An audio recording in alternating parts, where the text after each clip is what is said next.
Beniz ləqəbli məşhur tiktoker Aybəniz Xəlilovanın cinayət işi üzrə məhkəmə hazırlıq iclası keçirilib. Beniz ləqəbli tiktoker Aybəniz Xəlilovanın sevgilisini şəkilləri ilə şantaj edərək 830 min tələb etməsi barədə xəbər vermişdik. Bugün Bakı Ağır Cinayətlər Məhkəməsinin hakimi Fəxri Məmmədovun sədrliyi ilə keçirilən hazırlıq iclasında təqsirləndirilən tiktokerin anket məlumatları dəqiqləşdirilib. Hazırlıq iclası iyunun 10-da davam etdiriləcək.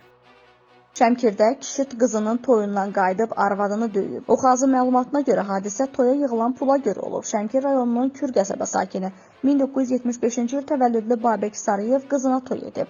Toy məclisi başa çatandan sonra o həyat yoldaşı Rəsmiyə və baldızı Pərvanə ilə evə qayıdıblar. Kişi həyat yoldaşından toya yığılan pulun siyahısını istəyəndə baldızı Pərvanə onunla mübahisə edib və Rəsmiyə tapşırıb ki, pulu ərinə verməsin. Babək isə ona işlərinə qarışmamağı tapşırıb. Nəticədə mübahisə yaranıb və Babək baldızını evindən qovub. Bu vaxt Rəsmiyə bacısı Pərvanə ilə birləşib ərinə hücum edib.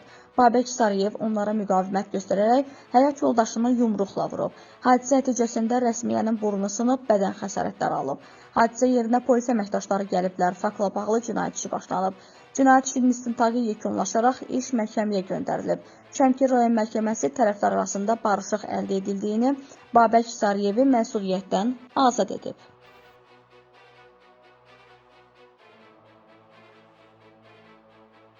Abşeron rayonunda küllü miqdarda narkotik dövriyyədən çıxarılıb. Abşeron rayon polis idarəsinin Saray polis bölməsi narkotik vasitələrin qanunsuz dövriyyəsinə qarşı əməliyyat keçirib. Əməliyyat zamanı saxlanılan 29 yaşlı Arzu Bayramovanın üzərindən 3 kiloqramdan çox marihuana aşkarlanıb. Şübhəli şəxs ifadəsində sosial şəbəkədə tanış olduğu İran vətəndaşının ona narkotik maddəni ünvanlara çatdırmaq müqabilində yüksək pul vəd etdiyini bildirib. Faktla bağlı cinayət işi başlayıb.